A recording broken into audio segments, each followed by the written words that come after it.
আজ আমি তোমাদের জানাবো দেবী লক্ষ্মী তার বাহন হিসাবে কেন পেঁচাকে বেছে নিয়েছিলেন। চলো তাহলে শুরু করি। সমুদ্রের গভীর নীল অন্ধকারে একদিন শুরু হলো দেব দানবের সমুদ্র মন্থন। ঝড়ের শব্দ, ঢেউয়ের গর্জন, তারই মাঝে ধীরে ধীরে জেগে উঠল এক আলোর রেখা। সেই আলোর ভেতর থেকে উদ্ভাসিত হলেন দেবী লক্ষ্মী, শান্ত, স্থির, অপার সৌন্দর্যের প্রতিমা।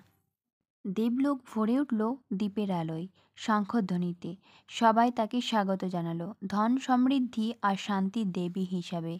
কিন্তু দেবী লক্ষ্মী তখনও একটা বিষয় নিয়ে দ্বিধায়। তিনি বললেন, আমি এমন একজন সঙ্গী চাই যে অন্ধকারে পথ দেখাতে পারে, যে স্থির থাকবে, ভয়কে জয় করবে, আর আমার সঙ্গে আমার কৃপা রক্ষা করবে। দেবতারা চারিদিক খুঁজে দেখলেন, অনেক প্রাণী এলো আবার ফিরেও গেল। কেউ খুব চঞ্চল, কেউ খুব অহংকারী, কেউ আবার ভয় পেয়ে গেল।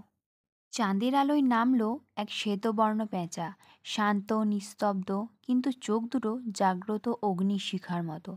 দেবী লক্ষ্মীর চোখ পড়তেই যেন থমকে গেল। অন্ধকারে বসেও পেঁচার দৃষ্টি ছিল দৃঢ়। ধনসম্পদ রক্ষার জন্য যেমন সতর্কতা লাগে, তেমনি অন্ধকার ভেদ করে সত্য দেখার ক্ষমতাও তার ছিল। দেবী ধীরে ধীরে পেঁচার সামনে এগিয়ে এসে বললেন, তুমি রাতের সন্তান। তোমার চোখে আছে অন্ধকারকে ভেদ করার শক্তি। তোমার মনে অহংকার নেই, ভয় নেই।